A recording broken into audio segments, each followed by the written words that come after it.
Aims fitness academy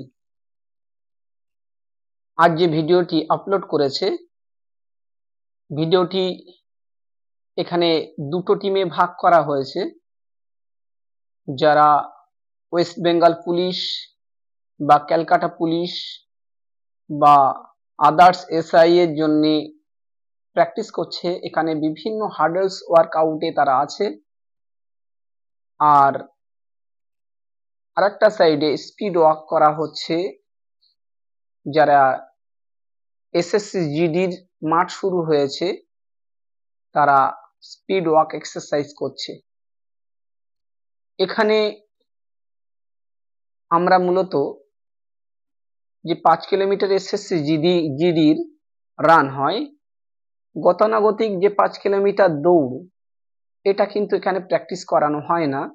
যারা training সম্পর্কে basic idea আছে, আমরা কন্ডিশনিং ট্রেনিং বেশি করি, ফিটনেস ট্রেনিং আমরা বেশি করি। কারণ আমরা জানি কোনো মাটির জিনিস যখন বানানো হয়, যদি কাদাটা সুন্দরভাবে একবার মাখানো যায়, সেটা দিয়ে আমরা যেটাই বানাবো সেটাই বানানো যায়। এখানেও কিন্তু কন্ডিশনিং ট্রেনিংটা বেশি করানো হয়, এবং এই কন্ডিশনিং ট্রেনিং এর পরে যার যেমন লাগবে, কারুর লাগতে পারে 5 কিলোমিটার, বা কারুর লাগতে পারে 1600 মিটার, কারুর বা হাই জাম্প, কারুর বা লং জাম্প।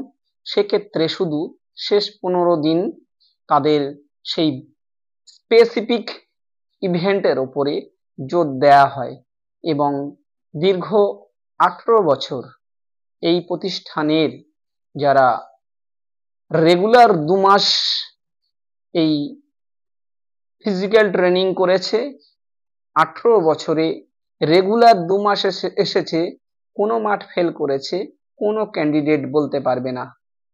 এই মাঠ থেকে প্রায় 200-ও অধিক ছেলে মেয়ে বিভিন্ন জায়গায় কর্মসূত্রে আছে, এবং যারা বর্তমানে আছে প্রায় 60 থেকে 70 জন।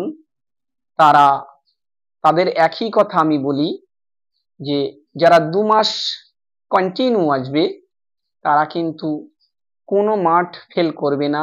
বডি ওয়েট যদি 100 কেজি নিয়েও কেউ এখানে ভর্তি হয়, তাকে তার বিএমআই ক্যালকুলেশন অনুযায়ী তার বডি ওয়েট কমিয়ে এনে তাকে কিন্তু ফিট করিয়ে পুলিশ বা এসএসসি জিডির উপযুক্ত করে গড়ে দেওয়া হয়। এবং বর্তমানে যত স্টুডেন্ট আছে, অনেকেই 100-র কাছাকাছি বডি ওয়েট ছিল, যারা প্রায় 2 মাসের ভিতরে তাদের বডি ওয়েট 75, কারুর 72 এসে গেছে। এবং হয়তো ডাক্তারি মতে মনে হতে পারে এটা অসম্ভব, কিন্তু সরাসরি এসে কথা বললেই তাদের সঙ্গে বোঝা যাবে যে পরিস্থিতি কিন্তু ভিন্ন। এটা প্রায় চ্যালেঞ্জ দিয়েই করানো হয়। তাই যারা চাকরি প্রার্থী বিভিন্ন জায়গায়, বিশেষ করে উত্তর 24 পরগনার বসিরহাটের কাছাকাছি যারা আছো, যারা 2-1 বার মাঠ ফেল করেছো, তারা একবার ট্রাই নিতে পারো, একবার দেখতে পারো এমস ফিটনেস একাডেমিতে এসে।